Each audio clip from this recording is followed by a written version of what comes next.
why I reached out to you last year. I know you know this, and why I wanted you to come today, because sleep is critical even in my field. So we know that sleep and hormones go together like, bacon, salt, fish.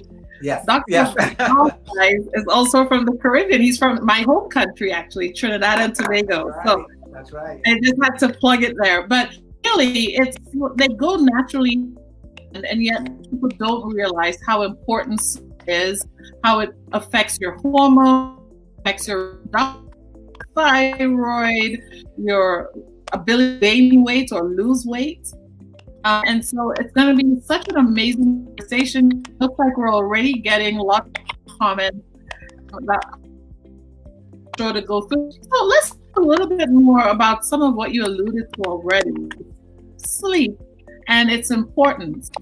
Why is it that dare I say, why do mammals sleep? Why do we sleep? So that's a pretty good question. So there are two main functions of sleep. One is as a restorative process to help, restore, replete those cells, the parts of the cells that have been depleted during the daytime while we're awake, but also for memory processing, converting short-term memory to long-term memory. Now, why do those have to happen during sleep? We don't know. There have been decades and decades and centuries of studying to find out why we really need it. And there have been some theories as to maybe we need to just an energy balance and different things. So we don't know exactly why, but we do know that they're very important functions in sleep. Yeah. So the first one, as I mentioned, as a restorative process.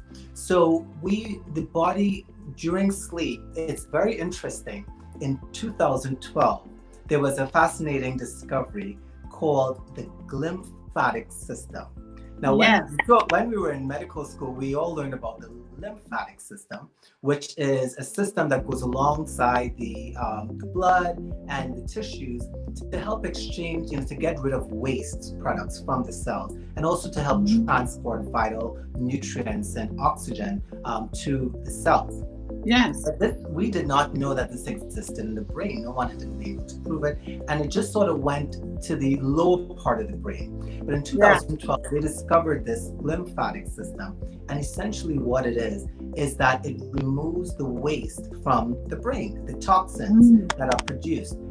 And why am I bringing this up in a sleep talk? Well, they found that this glymphatic system is turned on only during sleep.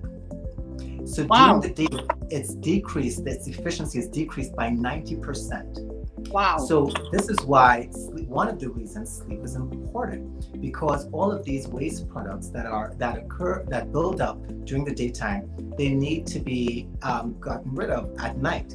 And one particularly important waste product is known as beta amyloid. And what's the significance of beta amyloid? That protein has been implicated in Alzheimer's disease.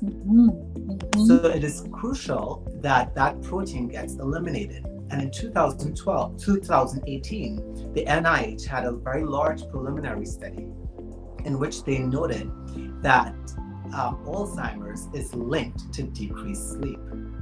And we now have an idea why that is, because the glymphatic system is turned on during the night while we sleep.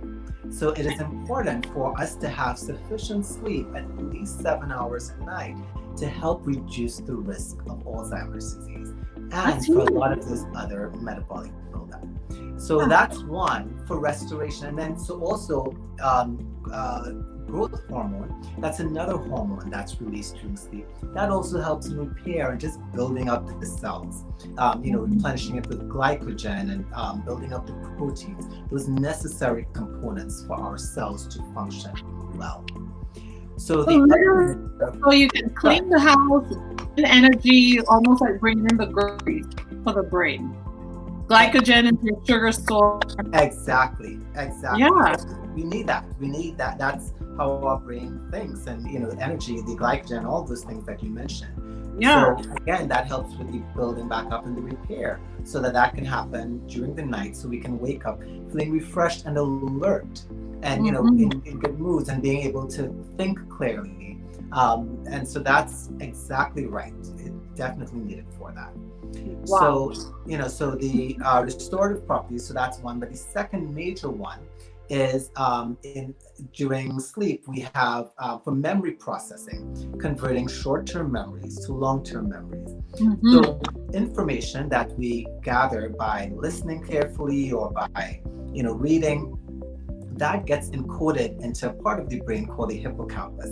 And the hippocampus is in the temporal lobes. And actually, I have a model of a brain like right behind here. So if let's do it, yes. right, so Those who are listening know I'm a huge fan of the hippocampus and the amygdala.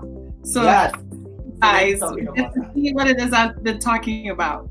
You got it. So this is the temporal lobe around here. So deep to that, like much further back, we have the hippocampus. And the hippocampus is important in memory. So you have two main types of memory.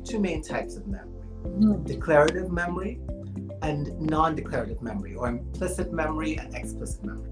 What does that mean? So excellent. So declarative memory are really recalling the ability to consciously recall facts and events. Okay, so we're able to consciously recall that, and that's grouped as declarative memory. And that memory is really what happens during sleep, during the non-REM stage of sleep. And I'll get into non-REM, but sleep is broken up into two main categories: non-REM, and which we have like deep sleep, and REM sleep, where we have rapid eye movements or dream sleep. But in the non-REM or the non-dream sleep, they've noted that these encoded memories, there's repeated reactivation of these this information, and this happens during the slow wave sleep. So this is then integrated into a pre-existing knowledge circuit, so that we're able to recall those memories and to efficiently use them.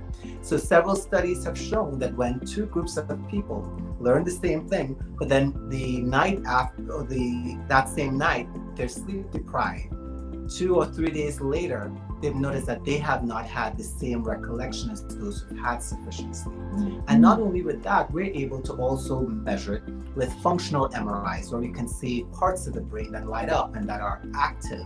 And we also have the EEG, which tells us the brain waves and the stage of sleep.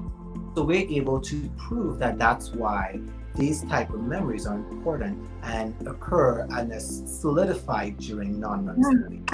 And then for our students and teachers who are listening, that part, and parents, this is why sleep is important, huh? Exactly.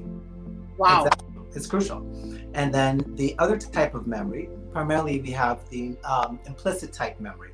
And this has to do with procedural type things, acting out things, or motor skills. So learning to play the piano or some type of instrument, learning to ride a bike.